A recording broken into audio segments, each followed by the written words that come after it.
తెలంగాణ ప్రజలకు నమస్కారం.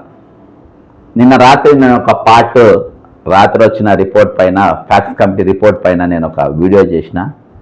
దాన్ని కంటిన్యూషన్గా చట్టంలో ఒక మాట ఉన్నది. ఏంటంటే 100 మంది దోషులు తప్పించుకున్న ఒక నిర్దోషికి శిక్ష పడద్దని.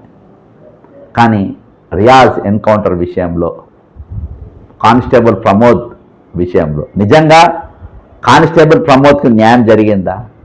నిజంగా మన కానిస్టేబుల్ ప్రమోద్ను రియాజే చంపిందా? నిజంగా ప్రమోద్కు చంపిన వ్యక్తులకు శిక్ష పడ్డదా? లేకుంటే వాళ్ళు తప్పించుకొని బయటికి పోయిందా? ఇవన్నిటిపైన పోలీసులు పెద్ద విచారణ చేయలేదు, సిఐడి విచారణ చేయలేదు, తెలంగాణ పోలీసులు విచారణ చేయలేదు. కానీ ఫ్యాక్స్ కమిటీకి సంబంధించినటువంటి వీళ్ళు ఈరోజు వాళ్ళు ఒక రిపోర్ట్ తయారు చేసి తెలంగాణ ప్రజల ముందు ఉంచారు. దీనికి మనం ముందుగా పోతే వీళ్ళ రిపోర్ట్ను, ఇందులో దానికంటే ముందు వాహన రికవరీ ఏజెంట్ ఎవరు? మన రియాజ్ అనేట ఆయన ఒరిజినల్గా రౌడీ షీటు అని చూపించిండ్రు. ఆయన మొత్తం రిపోర్ట్ నేను చూపిస్తా, వివరంగా దీనిపైన చర్చిద్దాం. లాస్ట్ వరకు దయచేసి చూడండి. మీరు కూడా మీకు ఏమైనా అనుమానం ఉంటే దాన్ని మీరు కామెంట్ చేయండి. ఇది ఒక స్టోరీ, ఒక వాస్తవికతను మనము పరిశోధించి బయటకు తీసే ప్రయత్నం చేద్దాము, అన్ని రిపోర్ట్లను ఆధారం చేసుకొని. దీనిపైన మరి పోలీసులు ఏం చేస్తారనేది మనం ముందు చూద్దాం. వాహన రికవరీ ఏజెంట్ రియాజ్ ఒరిజినల్గా ఒక కానిస్టేబుల్ అయిన ప్రమోద్, ఒక్కసారిగా హీరోగా మారిన ఒక రహస్య వ్యక్తి, ఆయన్నే ఆసిఫ్. నకిలీ నోట్లు, తుపాకీ అండ్ పవర్ అంటే శక్తి. ఈ కథ హైదరాబాద్లో పనిచేస్తున్న పోలీస్ కానిస్టేబుల్ ప్రమోద్ వ్యక్తిగత సెలవు పోయి నిజామాబాద్కు వెళ్ళిపోతాడు. ఈయన ఒరిజినల్గా పనిచేసేది ఎక్కడ? హైదరాబాద్లో పనిచేస్తున్న పోలీస్ కానిస్టేబుల్ ప్రమోద్ వ్యక్తిగత సెలవుతో నిజామాబాద్, అంటే ఈయన నిజామాబాద్లో కూడా కానిస్టేబుల్ కాదు, ఒక పని మీద పోయాడు. ఇంట్లో ఉన్నప్పుడు అతనికి ఒక కాల్ వచ్చిందంట. రియాజ్ అనే వ్యక్తి బైక్ దొంగతనం కేసులో ఉన్నాడని, అతన్ని పట్టుకోవాలని, అతను చాలా ప్రమాదకరులని చెప్తారంట ఫోన్లోకి వెళ్ళి వచ్చినప్పుడు. ప్రమోద్ తన 20 ఏళ్ల మేనల్లుడితో, అంటే పక్కనున్న పోలీస్ స్టేషన్ కానీ వాళ్ళకి కానీ పోలీసులు తెచ్చి వాళ్ళని తీసుకుపోవాలి కదా, వాళ్ళని తీసుకుపోవాలి. ఈయన ఏం చేసిందంటే వాళ్ళ మేనల్లుడితో బైక్ పై బయలుదేరి రియాజ్ను పట్టుకున్నాడంట. ప్రమోద్ దగ్గర బ్యాకప్ లేదంట, ఆయుధం లేదంట, పోలీస్ వాహనం కూడా లేదంట, అతను బాడీ చెక్ కూడా చేయలేదంట. అంటే రియాజ్ను పట్టుకున్నప్పుడు అసలు రియాజ్ బాడీలో ఏముందని చెక్ చేయాలిగా, పైనకి కిందికి, అది కూడా చెక్ చేయలేదంట. ప్రయాణంలో ఉన్నప్పుడు రియాజ్ కుడి చేతి వాడంట, రైట్ హ్యాండ్, రైట్ హ్యాండ్ సంబంధించిన వ్యక్తి ప్రమోద్ని ఛాతిపై కుడి వైపున కత్తితో పొడిచాడంట. ప్రమోద్ నేలల్లోని కుడి చేతితో ఆయనను ఎడమ చేతి సైడ్లో పొడిచి అంత బైక్ పైన కూర్చొని అంతా జరిగిందంట. ప్రమోద్ నేలలోని ఎడమ తోలపై కూర్చాడంట. అంటే మళ్ళా ఇట్లా పొడిచి, అంటే వెనుక బైక్ ఈయనక అన్నట్టు, ఇక్కడ ముందు ఈయన కూర్చుండి, ఈయనకి కూర్చుంది, ఇట్లా పొడిచి మళ్ళీ ఇట్లా తీసి ఇట్లా పొడిచిందా, లేకుంటే ఇట్లా డైరెక్ట్ అట్లా పొడిచిందా, మొత్తానికి ఆయన తోలపైన పొడిచిందంట. ప్రమోద్ రద్దీగా ఉన్న రోడ్డు మధ్య చనిపోతాడంట. కానీ ఎవ్వరు చూడరుంట, సీసీటీవీలో కూడా ఏమి కనిపించదంట. రియాజ్ మాయమైపోతాడంట అక్కడికి వెళ్ళి. ఒక రోజు తర్వాత రియాజ్ ఒక వ్యాన్లో కూర్చొని ఉండగా పోలీసులు పట్టుకుంటారంట. అతన్ని పారిపోవడం లేదు, స్వల్ప గాయాలతో ఉంటాడంట. పారిపోవడం, అక్కడ దెబ్బలు తగిలి కూర్చున్నాడంట. పోలీసు అతనిని సాయపడి ప్రభుత్వ ఆసుపత్రిలో 4వ అంతస్తు వార్డులోకి తీసుకెళ్తారంట. అక్కడ ఇనుప గ్రీస్ ఉంటాయంట, అంటే పైన 4వ అంతస్తులో తీసుకుపోయి అక్కడ రియాజ్ దగ్గర, పోలీస్ దగ్గర నుండి ఆయుధం లాక్కొని కాల్చేందుకు ప్రయత్నిస్తారంట. కానీ పోలీసులు రహస్యమైన వ్యక్తి ఆసిఫ్ సాయంతో రియాజ్ని ఎన్కౌంటర్ చేస్తారంట. ప్రమోద్ చంపబడ్డాడు, రియాజ్ ఎన్కౌంటర్ చనిపోయాడు, ఆసిఫ్ హీరో అయ్యాడు. ప్రజలు సంబరాలు చేసుకున్నారు, పటాకులు పేల్చారు, బహుమతులు పురస్కారాలు ప్రకటించారు. ఇది నిజామాబాద్ ఎన్కౌంటర్ మరియు పోలీస్ కానిస్టేబుల్ వెనుక ఉన్న హత్య అధికారిక కథనం అంట. ఇది పోలీస్ స్టోరీ.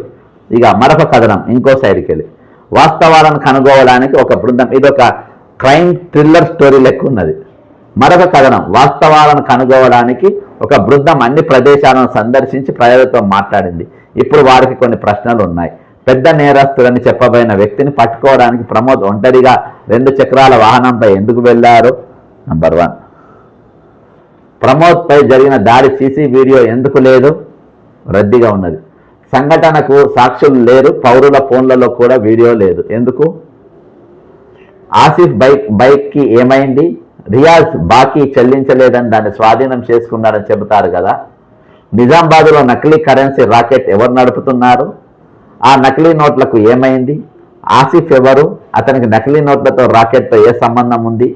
రియాజ్ తల్లి, భార్య, కుమార్తెపై లైంగిక దాడి ఎవరు చేశారు? వారి ప్రైవేట్ పార్క్స్లో మిరపపొడి ఎవరు వేశారు? చిన్నపిల్లలను తలకిందులుగా వేలాడదీసింది ఎవరు? ఈ పీడనం పోలీస్ స్టేషన్లో జరిగిందా? రియాజ్ని ప్రభుత్వ ఆసుపత్రికి బ్రతికే తీసుకెళ్తున్న సీసీ ఫుటేజ్ ఎందుకు లేదు? రియాజ్ మృతదేహంతో ఎముకలు విరిగిపోయాయి. మన పోలీస్ అంత బలహీనమా? అంటే బొక్కలు విరిగిపోయిన వ్యక్తి తుపాకీ గుంజుకొని కాల్చబోయారు, పోలీసు వాళ్ళు తిరిగాయని కాల్చారు. రియాజ్ నిజంగా బైక్ దొంగ అయినా కోర్టు ఇంకా తీర్పు ఇవ్వలేదు. అతన్ని ఎన్కౌంటర్ చేయడం సమంజసమా అని దొంగ అని సేమ్ దిశ దాంట్లో కూడా మరి కోర్టు ఏం చెప్పలే కదా. వీళ్ళు బడ్డే కలుగుతారు వీళ్ళు కూడా. దిశ దాంట్లో కూడా ఆ నలుగురు ఏమన్నా వాళ్ళే చేసిందని చెప్పేసి కోర్టు ఏమన్నా తీర్పు ఇచ్చిందా? వాళ్ళు కూడా చచ్చిపోయింది కదా. అంతే.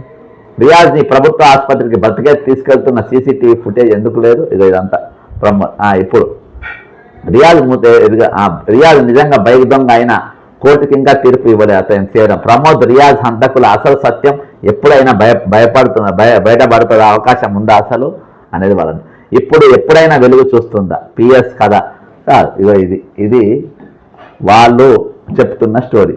ఇక మనకు దీని వెనుక నిజ నిర్ధారణ కమిటీ టోటల్ ఫుల్ రిపోర్ట్ మన దగ్గర ఉన్నది. ఆ రిపోర్ట్ మొత్తం మనము మీ ముందుకు తీసుకొచ్చే ప్రయత్నం చేస్తే టోటల్ రిపోర్ట్ ఏంటంటే ఈరోజు టోటల్ రిపోర్ట్లో ఉన్నంటి అంశాలు ఏంటంటే a police constable Pramod who works in Hyderabad goes on a personal leave to Nizamabad. ఓకేనా? ఇగో వీళ్ళు నిజామాబాద్కు ప్రైవేట్ పని మీద పోతాడు. ప్రైవేట్ పని మీద ఇక హైదరాబాద్లో పనిచేస్తాడు. ఇప్పుడు అసలు హైదరాబాద్లో పనిచేస్తుండు అనే విషయాన్ని ఎందుకు దాచిపెట్టిండ్రు? ఫస్ట్ పాయింట్, హైదరాబాద్లో పనిచేస్తుండు. హైదరాబాద్లో పనిచేస్తున్న విషయాన్ని నిజామాబాద్ కానిస్టేబుల్ అదే రకరకాలుగా ఇప్పుడు రోజుకు ఒక విషయం బయటకు వస్తుంది. దీనిపైన హోంమంత్రి బాధ్యతలు పెట్టుకున్న రేవంత్ రెడ్డి గారు మాట్లాడితేనే దీనికి ఏమన్నా న్యాయం జరిగే అవకాశం ఉంటుంది. కానీ లేకుంటే ఇది ఒక దీని లెక్కనే మిగిలిపోయేటట్టుగా ఉన్నది. ఏది ఒక మిస్టరీగానే మిగిలిపోయేటట్టుగా ఉంది. ఇది టోటల్ రిపోర్ట్ ఫ్యాక్ట్స్ కమిటీ యొక్క టోటల్ రిపోర్ట్ మనం చదివే ప్రయత్నం చేద్దాం. ఇది రియాజ్ ఎన్కౌంటర్ కేసు నిజామాబాద్ తెలంగాణ 2022 వాస్తవాలు కనుగొన్న. ఇది ఇంగ్లీష్లో ఉండేది, నేను తెలుగులో అనువాదం చేసిన. కొన్ని గ్రామర్ మిస్టేక్స్ ఉంటే మీరు కరెక్షన్ చేసుకోండి. వాస్తవాలు కనుగొన్న నివేదిక. ఈ కేసులో ప్రాథమిక హక్కులు భయంకరమైన ఉల్లంఘనలు మరియు మహిళపై అన్యాయమైన చట్టవిరుద్ధ చర్యలు, స్త్రీలపై అన్యాయమైన చట్టవిరుద్ధ చర్యలు, పోలీసులు తప్పుడు మొత్తం డబ్బు మరియు ఆర్థిక సంస్థల మధ్య సంబంధం ఉన్నట్లు తెలుస్తుంది. పోలీసులు కథనం ఉద్దేశపూర్వకంగా మరణించిన రియాజ్ను కఠిన విలన్గా అంటే ఒక పెద్ద గజదొంగగా చిత్రీకరించింది. ఇది ఆయన విలన్ కంపెనీలకు సహాయపడుతుంది. ఇది నిజమైన నేరస్తులను బయట పడేస్తుంది. అంటే ఒరిజినల్గా పనిచేయడంలో అవుతుందా అనేది ఒకటి. ఇక సాధ్యమైన సాక్షులు కానిస్టేబుల్ ప్రమోద్ శవాన్ని రోడ్డు మీద పడినట్టు చూశారు మరియు పోలీస్ రియాజ్ చర్చలకు గుర్తించారు. పోలీసు లంచం మరియు న్యాయస్థానాల చేతులు వదలడానికి భయం కారణంగా పోలీసు స్వంత సాక్షుల లోపాలను దాడి చేస్తుంది. వాళ్ళంటే పూర్తిగా సరి అయిన విషయంలో దీన్ని వాళ్ళు ఎంక్వైరీ చేయలేదు అనేది కనబడుతుంది. విమర్శాత్మకమైన రికార్డులు, సీసీటీవీ ఫుటేజ్, సిడిఆర్లు, వైద్య నివేదికలు పోలీసు కస్టడీలో ఉన్నాయి మరియు మార్పు లేదా నాశనం సాధ్యం అవుతుంది. రియాజ్ యొక్క సుజ్కి బర్గమన్ స్కూటర్ పునరుద్ధానం మరియు 2 ప్రమోద్ కత్తి అండ్ రియాజ్ అనుమానిత తుపాకీ ఎన్కౌంటర్లో ఆయుధాల కోసం కీలక వస్తువులను ఉదాహరణగా చేస్తుంది. ఇక నాకు ఉన్న స్టోరీ కొంచెం మీకు బిఫోర్ చెప్తా. అయితే ఈ రియాజ్ అనే వ్యక్తి ఒరిజినల్గా ఆయన రౌడీ షీటర్ కాదు. ఆయన ఈ బైక్స్ రికవరీ చేసేటువంటి వ్యక్తి. ఈ బైక్లో రికవరీ చేస్తున్న తరుణంలో ఆయన ఈ ఆసిఫ్ అనే వ్యక్తి స్కూటర్ అంటే 2 వీలర్ రికవరీ చేసిండు. ఆ రికవరీ చేసిన దాంట్లో 3 లక్షల రూపాయలు దొంగ నోట్లందరూ దొరికింది. దొంగ నోట్లలో ఈ రియాజ్ ఆ డబ్బును మార్పిచ్చి 1,00,000 రూపాయలు వాడుకొని ఈయన ఒక బండి కొన్నాడు. ఆ బండి పేరే సుజుకి బర్గ్మన్ స్కూటర్. ఈ బండి ఆయన కొన్నాడు. కొన్న తర్వాత మరి ఆసిఫ్ అనేది ఆయన బెదిరించిందంట, సంపుతానని బెదిరించి కొట్టిందో అప్పుడు ఈయన ఈ కానిస్టేబుల్ ఎవరిని మన ప్రమోద్ను పోయి సంప్రదిస్తారు. సార్ ఇట్లా నన్ను ఇది చేస్తుంటే ఇబ్బంది పెడతారు, నాకు సాయం చేయండి సార్ అంటే ఆయన సరే నేను మాట్లాడతానని చెప్పేసి దాన్ని ఎస్ఐ దగ్గర తీసుకుపోయిండు. ఏదో జరిగింది మొత్తానికి వీళ్ళ మధ్యలో ఈ దొంగ నోట్ల వ్యవహారమే వస్తుంది. వచ్చినప్పుడు మేము ముందుకు పోతే అంటే ఈ కేసు యొక్క అవుట్లైన్ బర్గాన్ స్కూటర్ పునరుద్ధ అంటే దాని రికవరీ. మరి ప్రమోద్ కత్తి రియాజ్ అనుమానిత తుపాకీ ఎన్కౌంటర్లో ఆయుధాల కోసం కీలక వస్తువును ఉదాహరణ చేస్తుంది. వాస్తవాలు కనుగొన్న బృందం నిజామాబాద్ జిల్లా శనివారం 2025 అక్టోబర్ 25 సందర్శించింది. ఎన్కౌంటర్ వివరాలు తెలుసుకోవడానికి ఎవరు మన నిజ నిర్ధారణ కమిటీ అక్కడికి వెళ్ళింది. షేక్ మహమ్మద్ రియాజ్ 24 సంవత్సరాలు ఉందంట. రియాజ్ యొక్క భార్య 2 చిన్న పిల్లలు ఉందంట. శనివారం 18 అక్టోబర్ వరకు కేసు రియాజ్ అరెస్ట్ నుండి మరణం వరకు విస్తృతంగా మీడియా మరియు సోషల్ మీడియా ప్లాట్ఫామ్లలో కవర్ చేయబడింది. వాస్తవాలు కనుగొన్న బృందం సామాజిక హక్కులు మరియు పౌర హక్కుల కార్యకర్తలు ఖలీదా పర్వీన్, సారా మాథ్యూ, మాజిద్ షుట్టారి, అడ్వకేట్ సమీర్ అలీ, మొహమ్మద్ అబ్దుల్ తాజ్ మరియు షేక్ సికందర్లతో కూడి ఉందంట. Coverage TV support Ali, Musavi, Habib, Omar ఇతరులతో కూడా ఉందంట. కేసు నేపథ్యం రియాజ్ 17 అక్టోబర్ శుక్రవారం కానిస్టేబుల్ ప్రమోద్ను కత్తితో పొడిచినట్టు ఆరోపణ ఎదుర్కొన్నారు. పోలీస్ స్టేషన్కు తీసుకెళ్లబడ్డాడు. ప్రమోద్ మరణం తర్వాత రియాజ్పై మాన్హంట్ ప్రారంభింపబడింది మరియు అతన్ని పట్టుకున్నారు. పోలీసులు రియాజ్ను మనిషి దాడి చేసినట్టుగా తెలిపారు. నిజామాబాద్లో ఆసిఫ్ అనే వ్యక్తి పోలీసులకు రియాజ్ను పట్టుకోవడానికి సాయం చేశాడు. రియాజ్ను ఆసుపత్రికి తీసుకెళ్లారు. పోలీసులు రియాజ్ పోలీస్ అధికారి నుండి ఆయుధాన్ని దొంగిలించి ఆసుపత్రిలో కాల్పులు జరపాలని ఆరోపించారు. దీన్ని పోలీసులు అతన్ని చంపడానికి దారి తీసింది. 20 అక్టోబర్ 2025న వాస్తవాలు కనుగొన్న బృందం ద్వారా కొన్ని వాస్తవాలు. రియాజ్ వృత్తి విలన్, ఈయన విలన్ కాదు అని. మరణించిన షేక్ రియాజ్ బహుళ నాన్ బ్యాంకింగ్ ఆర్థిక సంస్థలు అంటే NBFCలు కోసం రికవరీ ఏజెంట్గా పనిచేశారు. 2 చక్రాల వాహనాల రుణాలతో అయినప్పటికీ అతని ఔపచారిక రిజిస్ట్రేషన్ స్థితి ధృవీకరింపబడలేదు మరియు సిబిఐ ద్వారా ఆమోదించబడవచ్చు. సిబిఐతో ఎంక్వైరీ చేస్తే విషయాలన్నీ బయట. అతని పాత్ర రుణ డిఫాల్టర్ల నుండి వాహనాలను రికవరీ చేయడం. నిజామాబాద్ మరియు చుట్టుపక్కల ప్రాంతాల్లో చిన్న మరియు సాధారణ కేసులు. అతను చాలా సివిల్ కమిట్లు, క్రిమినల్ ఫిర్యాదులో నింపబడ్డాయి. అయితే ఈయన రికవరీ ఏజెంట్ కదా, బండ్లు తీసుకపోవట్లే ఈయన పైన సివిల్ కేసులు రెగ్యులర్గా ఉంటూనే ఉంటాయి. మా బండ్లు ఎత్తుకపోయినా అని పోలీసులు కోర్టు నుండి పారిపోయి అంటే పోలీసుల నుండి కానీ కోర్టు నుండి కానీ ఎప్పుడు పారిపోయిన దాఖలాలు లేవు. రెగ్యులర్గా పోయేది, ఎందుకంటే ఆయన ఒక సంస్థకు పనిచేస్తుంది కాబట్టి. ఈయన నిర్దోషి అని అనుమానం పాటించబడాలి. ఈ honourable court supreme court Suresh Thippanna అంటే ఒక కేసును ఉదాహరించుకుంటా జీవితం మరియు స్వేచ్ఛ పోలీసులు అనుమానం దయ లేకుండా అని పేర్కొంది. మొదటి నుండి పోలీసులు రియాజ్ వృత్తిని ప్రస్తావించలేదు. అసలు రియాజ్ అనేటువంటి ఏ జాబ్ చేస్తుందో పోలీసులు ఎందుకు చెప్పలేదు? Question number 1. ఇక్కడ కఠిన విలన్ రౌడీ షీటర్గా ఫ్రేమ్ చేశారు. ఆయన ఒక పెద్ద భయంకరమైన నేరగాడని చెప్పి, కానీ ఏమేమి నేరాలు చేసినో వాళ్ళు చెప్పలేదు. తదుపరి సంగతి దాన్ని ఇక ఆయన ఎన్కౌంటర్ చేయాలని చెప్పేసి కొంతమంది బీజేపీకి అనుబంధంగా ఉన్న నాయకులు చాలా పెద్ద ఎత్తున భయంకరంగా చేశారు. వాళ్ళని ఏర్పాటు చేసిన వాళ్ళు మాట్లాడారు. అసలు వాళ్ళు ఏం మాట్లాడినా వాళ్ళకి తలతోక లేకుండా మాట్లాడారు. తదుపరి సమర్థించడానికి ఉద్దేశపూర్వకంగా లోపం అతని చట్టబద్ధమైన పనిని అణచివేస్తుంది మరియు చిన్న రికవరీ వివాదాలను తీవ్రమైన నేరాలతో మార్చిందంట. ఎవరు వీళ్ళు? రియాజ్ మాత్రమే కాకుండా అతని మొత్తం కుటుంబాన్ని అవమానించింది. అతని మరణానికి ఉన్నప్పటికీ నేరస్తుల మాదిరిగా చికిత్స చేయబడ్డారు.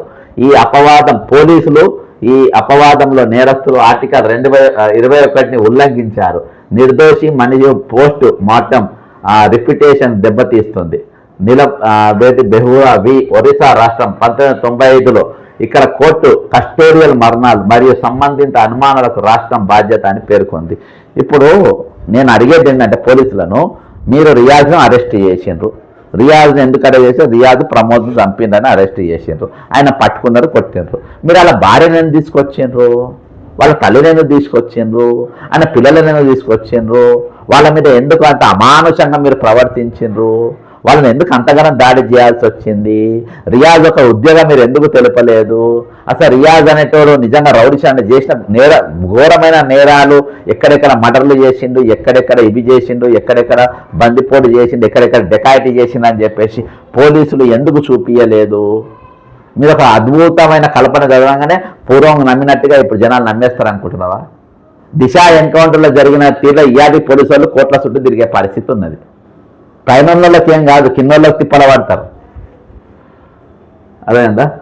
రియాజ్ డిఎల్ సిస్టమ్ ద్వారా ఆదాయాన్ని పెంచుకున్నారు. 2 దిక్కులకు వెళ్ళి పైసలు సంపాదించదంట ఆయన. వాహనాలు అప్పగించడానికి FBFCల నుండి అధికారిక ఆర్డర్లు, డిఫాల్టర్ల నుండి చిన్న నగదు సెటిల్మెంట్లు, బ్యాంక్ వేలాలను నివారించడానికి, అంటే బ్యాంకు వేలం కాకపోకుంటే ఈయన మధ్యలోనే సెటిల్మెంట్లు చేసుకొని డబ్బు తీసుకునేటోడంట.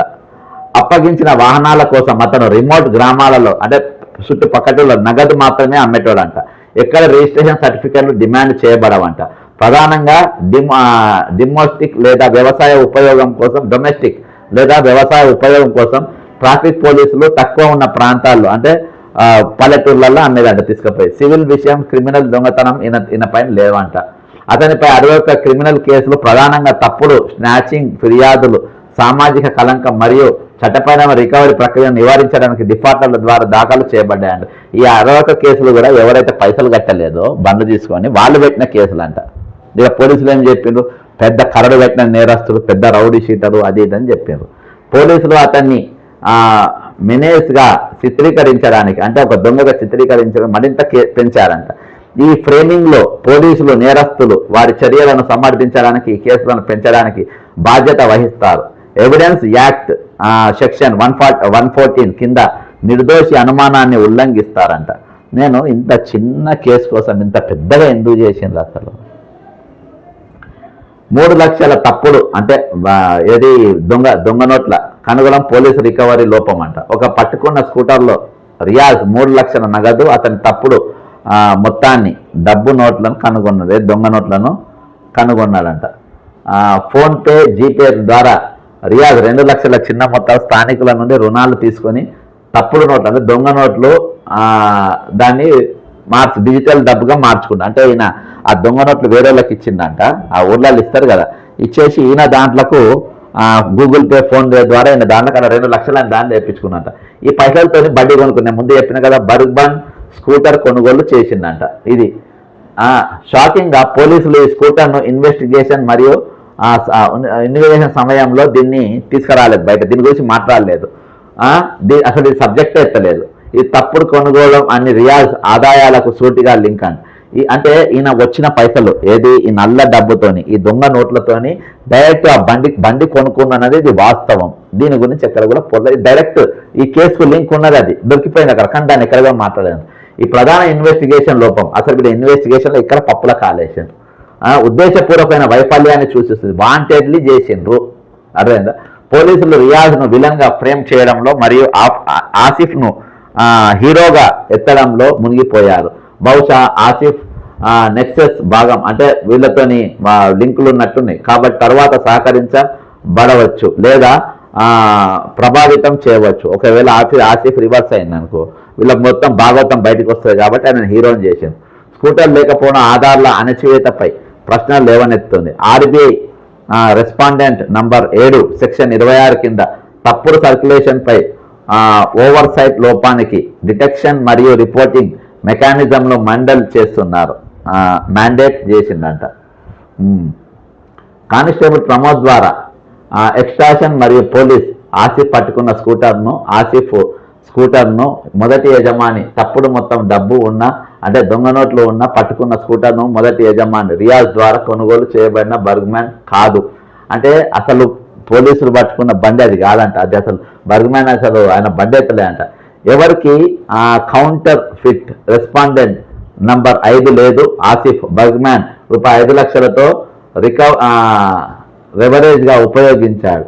నెక్సెస్లో కీలక కల్ప్రేట్, ఈయన ఇంపార్టెంట్. రియాజ్ మొత్తంలో 2 లక్షలు ఖర్చు చేస్తారు. అయితే ఇది మొత్తము ఈ బండి ఇదంతా ఎవరిదంటే పట్టుకున్న బండి అది ఆసిఫ్ బండిలో 3 లక్షల దొంగ నోట్లు దొరికినాయి. ఆ 3 లక్షల దొంగ నోట్లలో 2 లక్షల పైసలు మార్పించుకున్నాడు. అందులో 1 లక్ష రూపాయలు పెట్టి బండి కొనుక్కున్నాడు, ఇంకో 1 లక్ష రూపాయలు ఆయన వాడుకున్నాడు. రియాజ్ మొదట్లో మొత్తం 2 లక్షలు ఖర్చు చేసినప్పటికీ మరణం లేదా హార్స్మెన్ బెదిరింపులకు భయపడి నేను పైసలు వాపసిస్తా అని చెప్పేసి హామీ ఇచ్చిందంట. రియాజ్ సిసిఎస్లో అంటే నేను ఇక సిసిఎస్లో పని చేస్తున్న కానిస్టేబుల్ ప్రమోద్ దగ్గరికి పోయిందంట. అప్పుడు అంటే ఆఫ్ డ్యూటీ ఉన్నప్పుడు మున్పు ఆయన ట్రాఫిక్ పోలీస్ ద్వారా పరిచయం నాకు సన్నివేశాన్ని మొత్తం వివరించిందంట. ఇట్లా జరిగింది, నాకు దొంగ నోట్లు దొరికినాయి, వాటి నాకు సతాయిస్తున్నాయని ప్రమోద్ పోయి చెప్పుకుందంట. అంటే ప్రమోద్ చాలా అధికారుల మాదిరిగా సాధారణంగా లంచాల పద్ధతిలో పాల్గొనవచ్చు, అంటే దాన్ని ఏదో సాయం చేద్దాము అని ఆయన ఏదో అనుకోవచ్చు. లోతుగా పాల్గొన్నారు, మధ్యవర్తిగా కూడా ఈయన వ్యవహరించిందంట ప్రమోద్. రియాజ్ను తన సీనియర్ అధికారి దగ్గరికి కూడా తీసుకెళ్ళిందంట. ఎవరు? ప్రమోద్. అతను మిగిలిన 1 లక్ష రూపాయలను డిమాండ్ చేసిందంట. రియాజ్ అది ఖర్చు చేసినందున అందించలేకపోయిందంట. పోలీసులు తప్పుడు రాకెట్ను అంటే దొంగ నోట్ల రాకెట్ను దాన్ని పట్టుకునే బదులు ట్రాప్ను రూపొందించి ఆసిఫ్ను ఆకర్షించడానికి రియాజ్ను బయటగా వాడారంట. అసలు ఆసిఫ్ను దాన్ని ఇలా అరెస్ట్ చేయనీకి అని చెప్పేసి దాన్ని రియాజ్ను వాడుకున్నారు. అసలు వీళ్ళ ట్రాప్ చేద్దామని అనుకున్నది ఆసిఫ్ను పట్టుకుందామని అని ఏం చేసిండ్రు. 17/10/2026 ప్రమోద్ నిజాం హత్య డ్యూటీలో నెక్సెస్ అంటే ఆయనతో ఉన్న ఆసిఫ్ దగ్గరికి అంబుష్ను గుర్తించిందంట. రియాజ్ పాత్ర కోసం గ్యాంగ్ను వ్యతిరేకించి అదృశ్యం అయ్యాడంట. ఇన్ఫార్మర్గా పోలీసుకు రియాజ్ నుండి ప్రొటెక్షన్ మరి 3 లక్షల నుండి 2 లక్షలు 1 లక్ష డిమాండ్ చేశారంట. ఆసిఫ్ గ్యాంగ్తో సెటిల్ చేయడానికి ఎక్స్ట్రాక్షన్ను మరింత బలోపేతం చేస్తూ ఈ పథకంలో పోలీసులు నేరస్తులు ప్రాథమిక బాధ్యత వహించారంట. అంటే ఇక మీ దగ్గర దొంగ నోట్లు దొరికినాయి, దీని సంగతి ఏందో అని అదేదో సెటిల్మెంట్ చేద్దామని చెప్పేసి మొత్తం ఒక దుకాణం వీళ్ళ మధ్యలో నడుస్తూ ఉంది. దాన్ని ఆసిఫ్ ఎవరిని రియాజ్ని ఎరగా వాడిండ్రు. ఇందులో షాకింగ్ ట్విస్ట్ ఏమైందంటే తప్పుడు రాకెట్ మరియు మొదటి కంప్లైంట్ ఉదయంలోని ఆసిఫ్ పోలీసుల ద్వారా గ్యాలంటరీ అవార్డు ఎవరికి నాకు రియాజ్ను ఒక కరడు కట్టిన నేరస్తులైన రియాజ్ను ఆసిఫ్ పట్టించిందన్న తీరుగా ఈరోజు పిక్చర్ రిలీజ్ చేసి ఆయనను ఈరోజు పోలీస్ గ్యాలంటరీ అవార్డు అంటే 3 లక్షల దొంగ నోట్లలోని ఈరోజు పోలీస్ గ్యాలంటరీ అవార్డు కోసం తీసుకొచ్చే ప్రయత్నం చేశారు. 19/10/2025 రియాజ్ అరెస్టులో సాయం చేసిన హీరోగా ఆసిఫ్ను చిత్రీకరించడానికి అతన్ని పాల్గొనడాన్ని మరియు నెక్సెస్ను కవర్ చేయడానికి అంటే పోలీసులకు ఆసిఫ్ వీళ్ళ మధ్యలో ఉన్న స్టోరీ అంతా కవర్ చేయడానికి మూసేయడానికి ఆసిఫ్ని హీరోగా చేసిండ్రు. రియాజ్ మరియు ప్రమోద్ బ్రైట్ మొత్తం జారీ చర్చలు జరిగే రహస్య స్థానంలో పోలీసు తప్పుగా చెప్పిన అహ్మద్పూరా కాలనీలో కానే కాదంట, అక్కడ వాళ్ళు కలవలే అంట. అసలు మధ్యవర్తిగా రియాజ్తో లోతుగా పాల్గొన్న ఆఫ్ డ్యూటీ ప్రమోద్ ఈ అక్రమ చర్చలకు భాగం పోలీసులు ఎప్పుడు వీళ్ళు గుర్తించనే లేదు. ఆసిఫ్ మరియు దొంగ నోట్ల గ్యాంగ్ నుండి తెలియని సహచరులు రియాజ్ను చంపడానికి మీటింగ్ను అంబుష్ కూడా చేసింది, మొత్తం ప్లాన్ చేసినట్ట రియాజ్ను చంపడానికి. ఎవరు? ఆసిఫ్ గ్యాంగ్. రియాజ్ తప్పించుకున్నాడు. ప్రమోద్ రాకెట్కు సాక్ష్యాన్ని తొలగించడానికి లేకుండా తప్పించడానికి కిల్లర్లు షార్ప్ మెటల్ ఆబ్జెక్ట్ ప్యాటర్న్ ద్వారా అనుమానించిన ప్రమోద్ను గట్టిగా పొడిచి అతన్ని బైక్ పైన శవాన్ని ఆసుపత్రికి తీసుకెళ్లడానికి లేదా దాచడానికి రవాణా చేశారు. కానీ రక్తం బాగా పోవడంతో చనిపోయినట్లు గుర్తించిన తర్వాత వినాయక్ నగర్ రోడ్డు మీద డెడ్ బాడీని అక్కడ శవాన్ని డంప్ చేసిందట. 24A శవం రోడ్డు మీద స్పష్టంగా కనిపించింది. కానీ భారతదేశంలో ఆల్కహాల్ తాగిన అంటే మందు తాగిన రోడ్లపైన పడి ఉంటారు కదా, అట్నే అనుకొని అందరూ వదిలేస్తారు. కానీ రక్తస్రావం జరుగుతున్నట్టు అంటే బ్లడ్ శరీరంకి వెళ్ళిపోతుంటే వాళ్ళు గుర్తించి అక్కడ ఎటువంటి కత్తి దొరకలేదంట, అనుమానించిన విషయాలు అక్కడ ఏం కూడా కనవాలి అంట. ఇక శవం డంప్ చేయబడిన చూసిన సాక్షులు పోలీసులు మరియు నార్యాచర్ల కోసము డిస్పోజ్ చేయడానికి నిరాకరించారు. పోలీసు అంటే స్థానికులు తీయనికి భయపడరు వాళ్ళు. పోలీసులు స్వంత సాక్ష్యంతో పాటు ప్రతిబింబిస్తారు. భారతదేశంలో పోలీసులు మొబైల్ ఫోన్లలో చిన్న ఉల్లంఘనలు డాక్యుమెంట్ చేయడానికి ప్రసిద్ధి చెందారు. ప్రతి సన్నివేశంలో కెమెరామ్యాన్ లాగా పనిచేస్తారు, ఏది కామన్ మ్యాన్. అయినప్పటికీ ఈ కేసులో వారు ప్రమోద్ శవం గురించి కానీ లేకుంటే రియాజ్ ఫోటో గురించి కానీ ఎటువంటి వీడియో తీసే ప్రయత్నం అక్కడ ఎవ్వరు కూడా చేయలేదంట, మర్చిపోయారని వీళ్ళు అంటారు. పోలీస్ స్పందన. కుటుంబం టార్చర్ కస్టోడియల్ మర్డర్ అని చెప్పేసి ఈ నిజ నిర్ధారణ కమిటీ ఇచ్చిన రిపోర్ట్. ప్రమోద్ శవం కనుగోవడం తర్వాత పోలీసులు అంబుష్ నుండి తప్పించుకున్నప్పటికీ రియాజ్ను లాస్ట్ కాంటాక్ట్గా టార్గెట్ చేశారు. ఇక లాస్ట్ ఈయననే ఆయన కాంటాక్ట్లో ఉన్నాడు కాబట్టి ఆయన టార్గెట్ చేశారు. అకస్మాత్తుగా పోలీసులు రియాజ్ వేరబౌట్స్ కోసం 50,000 రూపాయలు వాళ్ళు ప్రకటించారు. అతను పట్టుకుంటే 50,000 ఇస్తామని. అతన్ని ఫ్యూజిటివ్గా చిత్రీకరిస్తూ ఆయనే దొంగగా అంటే మర్డరిస్ట్గా చిత్రీకరిస్తూ సాక్ష్యాలు అతని తర్వాత కస్టడీలో లేదా టార్చర్ చనిపోయాడని సూచిస్తున్నాయి. ఈ ప్రకటన ఆసిఫ్ ప్రధాన విలన్ను హీరోగా ఎత్తడంలో సమానంగా జరిగింది. కవర్ యాప్ను మరింత బలోపేతం చేస్తుంది. పోలీసులు కవరప్ను ఇక అది బలోపేతం చేసింది. పోలీసులు రియాజ్ తల్లిని, భార్య, కుమారుణ్ణి డీటైన్ చేశారంట. మహిళలను సెక్షువల్ టార్చర్ అందరినీ అతని స్థానాన్ని అంటే ప్రైవేట్ పార్ట్స్ కూడా ఎక్స్ట్రా 3rd డిగ్రీ పద్ధతిలో గురి చేసిందంట. టెర్రరిస్ట్ ఫ్యామిలీగా ముద్రేసిందంట. చికిత్స చేశారు. వారు కుటుంబం కలిగి ఉన్న చిన్న పిల్లలను కళ్ళల్లో కారం మిర్చి పొడి కూడా పోసిందంట. మహిళల తల్లి మరియు భార్య కాళ్ళను స్ట్రెచ్ చేశారంట. చిల్లి పొడి ప్రైవేట్ పార్ట్స్ పోశారంట. అబ్యూజ్ చేశారంట. వారిని 10 నిమిషాలు ఫ్రైడే 17 అక్టోబర్ నుండి 1/9 వరకు ఇన్లీగల్ పోలీస్ కస్టడీలో ఉంచారంట. వారు ఇంటికి తిరిగి వచ్చిన తర్వాత రావైతే సండే మార్నింగ్ 2 మహిళా క్యాబ్స్ 10 గంటలకి వారి ఇంటికి వచ్చి 5 నిమిషాల వరకు హౌస్ అరెస్ట్ కింద ఉంచారు. తల్లి మరియు భార్య ఫోన్లు ఫ్రైడే కాన్సులేట్ చేయబడ్డాయంట. అయినప్పటికీ భార్య ఫోన్ తిరిగి ఇవ్వబడింది. తల్లి ఫోన్ పోలీసు కస్టడీలో ఇంకా ఉంది. కుటుంబ ఆర్డర్కు అజ్ఞాతంగా రియాజ్ వారిని కాపాడడానికి 19/10/2020 సరెండర్ అయిందంట. కస్టడీ అందరినీ కాపాడుతుందని నమ్ముతూ పోలీసు రికార్డులలో ఎప్పుడు ప్రస్తావింపబడని వాస్తవం అంట.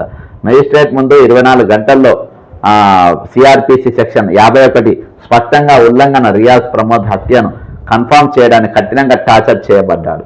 అతని కిల్లర్లు ఆసిఫ్ ఎల్ గురించి ఏమీ తెలియదు కాబట్టి అని 19-20 తారీఖుల మధ్య టార్చర్ గాయాల నుండి కస్టడీలో చనిపోయిందంట. ఒరిజినల్గా ఆయన చచ్చిపోయింది కస్టడీలోనంట. F-20-10-2025 stage encounter home making drama బయటపడిందంట. మొత్తానికి ఒక డ్రామా తయారు చేసినట్టు తీసుకొని వచ్చి కస్టోడియల్ మరణాన్ని మరియు కేసును మూసివేయడానికి పోలీసులు తయారు చేశారు. ట్రాక్ హెడ్ నుండి క్యాప్చర్ సిటీ లిమిట్ ఫ్యూజిటివ్ అది అసాధ్యం అంట. ట్రాక్ హెడ్ రియాజ్ హెడ్ అవుట్గా పోలీసులు క్లెయిమ్. ఫ్రంట్ క్యాబిన్ మాత్రమే ఇంటాక్ట్. చిన్న స్థలం ఎదువైనా దొరికిన ఏదైతే ఉందో అది జేనికి లేదంట. ఒక పోలీస్ మనిషిని చంపిన వ్యక్తి ఎందుకు అదే నగరంలో ఉంటాడు, అదే వ్యాన్లో ఎందుకు ఉంటాడు అంటే ఒక వ్యాన్లో కుక్క కంటే ఎక్కువ పట్టాయి అంట. కుసును చాలా కష్టం అంట. అసలు అక్కడనే ఎందుకు ఉంటారు అనేది కూడా ఈ టీం ఇచ్చేసింది. ఇక ఆసుపత్రిలో ఎస్కేప్ షూటింగ్ 2 కస్టడీలో టార్చర్ తర్వాత రియాజ్ను మరణానికి పోలీసులు అతని శవాన్ని నిజాంపేట్ ప్రభుత్వ ఆసుపత్రికి తీసుకెళ్లి సాలిడ్ ఇనుప డోర్ గదిలో ఉంచారంట. చిన్న స్కెచ్లు కోసం ఆసుపత్రికి తీసుకెళ్ళడానికి అంటే చిన్న దెబ్బలు అంటే స్క్రాచెస్ వాటి తీసుకెళ్ళి టాప్ నా క్రిమినల్గా ఎందుకు అతను బతుకుంటే ఎంటరింగ్ చూపించే వీడియో ఆసుపత్రి తీసుకపోయే వీడియో ఎందుకు తీయలేదు, ఎటువంటి ఉత్పత్తి చేయబడలేదు, ఇతని హ్యాండ్ కఫ్ ఎందుకు వేయలేదు అంటే చేతికి వారు ఎందుకు వేయలేదు అని ఇవన్నీ కూడా పలు అనుమానాలకు దారి చేస్తుంది. మళ్ళీ అంతేకాకుండా పోలీసులకు వెళ్ళి తుపాకీ గుంజుకొని వాళ్ళనే కాల్చే ప్రయత్నం చేసిండు ఆయన. మళ్ళా చూస్తే ఆయన చేతులు విరిగిపోయి ఉన్నాయి అంటే గాయపడిన వ్యక్తిని హ్యాండిల్ చేయడం. Police train lords of policemen అంటే వాళ్ళు అంత వీక్ ఉన్నారా అనేది ఇవన్నేకమైన ప్రశ్నలతో కూడినటువంటి వాళ్ళ అనుమానాలు ఇవన్నీ ఉన్నాయి. కాబట్టి నిజామాబాద్ నుండి వచ్చిన టాప్ అధికారిని ఏది హైదరాబాద్కి వచ్చిందంట గుర్తించిన అస్పష్టంగా ఎవరో ఆయన గుర్తింపలేదు. కానీ ఈ డీజీపీ పాల్గొనడంతో కలిసి ఆసిఫ్ను హీరోగా చేయడానికి మరియు నెక్సెస్ను అణిచివేయడానికి ఒక ప్లాన్ ప్రకారం జరిగిందంట. పోలీసులు ప్రమోద్ను హీరో మరియు ఒక మార్టియర్ అంటే ఒక పెద్ద అమరవీరునిగా చిత్రీకరించే ప్రయత్నం చేశారు. అసలు ఆఫ్ డ్యూటీ చేసినటువంటి ఈ పని వల్ల ఇదే అంతేకాకుండా అతను ₹1 కోటి ఈరోజు మరియు ఆయన పిల్లలకు ఉద్యోగాలు, అంటే ఆయన వారసులకు ఉద్యోగాలు, ఇక ఆయనకు స్థలము, అది ఇది ఈ మొత్తం, ఎందుకంటే ఈ కేసును మొత్తం మూసేయడానికి. అసలు ప్రమోద్ను చంపిన వ్యక్తులు ఎవరు? నిజంగా వాళ్ళకి శిక్షలు పడ్డాయా, లేకుంటే వాళ్ళు హీరోలు అయినరా? ఒకవేళ ఆయన చంపినప్పుడు అయితే దానిపైన సాక్ష్యాలేవి, దాని మీద వీడియోలేవి, దాని మీద ఫుటేజ్ లేవి, దాని ఆయుధాలేవి, దానిపైన ఎక్కడ కూడా ఒక వీడియో కూడా తీయవలేదు, ఒక సాక్ష్యం కూడా ఎందుకు ఎక్కడ చూపెట్టలేకపోతుండ్రు పోలీసులు ఎందుకు ఒక సాక్ష్యం కూడా చూపెట్టలేకపోతుండ్రు? కాబట్టి దీనిపైన నీట్గా ఇవన్నీ వాళ్ళ తప్పుడు వాళ్ళ కేసులో ఇలా నీట్గా వాళ్ళ లోపాలు, పోలీసు లోపాలు నీట్గా కనబడ్డాయి. ఇవన్నీ కావాలని చేసిండ్రా, ఏ విధంగా చేసిండ్రు అనేది నీట్గా కనబడుతుంది. పోలీసు తప్పుడు కథనాలు కనబడుతుంది. పోలీస్ ప్రమోద్ నెఫ్యూ అంటే ఇంజనీరింగ్ విద్యార్థి, ఆయన ట్రైనింగ్ అయిన అధికారి కూడా కాదు, ఏకైక సాక్షిగా ఉన్నాడు. ఆయనను కన్సల్ట్ ఎస్కాట్ సమయంలో స్టాబింగ్గా చూపించినాడు. ఆయన తీసుకొని పోతుంటే పొడిచినట్టుగా చూపెడుతుంది. ప్రమోద్ సివిల్ డ్రెస్లో ఉన్నాడు. మరియు దొంగతనం కోసం రియాజ్ను క్యాప్చర్ 8 గంటల 30 నిమిషాలకు చేసిందంట. ప్రమోద్ బైక్ డ్రైవ్ చేస్తున్నప్పుడు రియాజ్ మధ్యలోనే కూర్చొని ఉన్నాడంట. ప్రమోద్ నెవ్యూ ఏమో వెనక కూర్చున్నట్ట. వీళ్ళిద్దరు మధ్యలో అసలు వాళ్ళ అల్లుని ఎందుకు తీసుకుపోయినరు? ఆయన అరెస్ట్ చేయడానికి పోలీస్ రంగాలు తీసుకుపోవాలి, అల్లునికి ఏం సంబంధం? నిజంగా ఇవన్నీ ఇలా ఎంతోమంది నేను చూసిన చాలా ఛానల్లో ఒక పెద్ద పొడింగు లెక్క, ఇక్కడికి వెళ్ళి లారీగా ఇక్కడనే ఉన్నాడు, ఇక్కడికి వెళ్ళి తొడిగిండ్రు. బిగ్ టీవీలో ఒక ఆయన చూపించిండు, ఐటమ్ రాజాలు వీళ్ళంతా ఐటమ్ గాన్లో ఇట్లా వచ్చిండ్రు, ఇట్లకి వెళ్ళిపోయిండ్రు, ఇట్లా వచ్చిండ్రు. అసలు రియాజ్ ఎవడు? ఆయన కేసులు ఏంటి? ఎటువంటి క్రిమినల్? గతంలో ఎన్ని మర్డర్లు చేసిండ్రు, ఎన్ని స్టాపింగ్లు చేసిండ్రు, ఆయనకున్న క్రిమినల్ రికార్డ్ ఏంది అని చెప్పి ఏ ధమాకున్న వీడియో అన్న జర్నలిస్ట్ ఆయన బయటపెట్టింది. ఇదంట గమ్మత్. కమెడియన్లు వీళ్ళు దొంగలు చెప్తున్నా కదా, కమెడియన్ గాన్లు రియాజ్. ఈ అకౌంట్స్ అసిస్టెంట్లో నిండి ఉంది. రైట్ హ్యాండ్ మనిషి, నేను ఇంతకుముందు చెప్పినా కదా, రైట్ హ్యాండ్ ఉన్నాడు, ముందు ఈయనను పొడిచిండు, వెనుకున్నాను ఇద్దరిని కూడా పొడిచిండు. ఈ విషయాలు మొత్తం ఇందులో ఉన్నాయి. ఇక ఇప్పటిదాకా ఇందులో పొలిటికల్గా కూడా రాజకీయ ఓవర్ టోన్స్. ప్రమోద్ కుటుంబం మరియు ఆసిఫ్ అవార్డు కోసం ర్యాపిడ్ బయట ప్రభావం సూచిస్తాయి. బహుశా రాజకీయ స్థానిక ప్రోబ్ను కూడా వృధా చేస్తాయి. తెలంగాణ హ్యూమన్ రైట్స్ కమిషన్ దీన్ని ఎన్కౌంటర్ పరిమితం, పూర్తి నెక్సెస్ ప్రోబ్ చేయాలని చెప్పేసి కోరుతుంది. ఆర్టికల్ 21 ఉల్లంఘన, జీవిత హక్కు, dignity of breach, custodial torture, stage death. D K Basu WB రాష్ట్రం 1927. అంతేకాకుండా ఆర్టికల్ 14 కింద సమానత్వం, ప్రమోద్ of duty nexus, hero worship మరియు రియాజ్ విలన్ ఫ్రేమింగ్ లేకుండా చేయడం, మరియు సిబిఐ కోసం మ్యాండమస్, స్థానిక ప్రోబ్ కంబైన్ AB రాష్ట్రం కింద డెమోక్రటిక్ రైట్స్ ప్రొటెక్షన్ కమిటీ వాళ్ళు 2010 3 SCC 577 సిబిఐ అవసరం ఉందని చెప్పి చెప్తున్నారు. ది పబ్లిక్ ఇంట్రెస్ట్ ర్యాకెట్ బయటపడుతుందని, లోన్ డిఫాల్టర్లు తప్పుడు victims within Narayan B, Bharat union 1998 SCC 2026 ఈ విట్నెస్ ప్రొటెక్షన్ పిటిషనర్లు నాన్ డిపోజింగ్ సోర్సెస్ ఇన్ఫోతో సిబిఐకి గైడెన్స్ అందిస్తారు.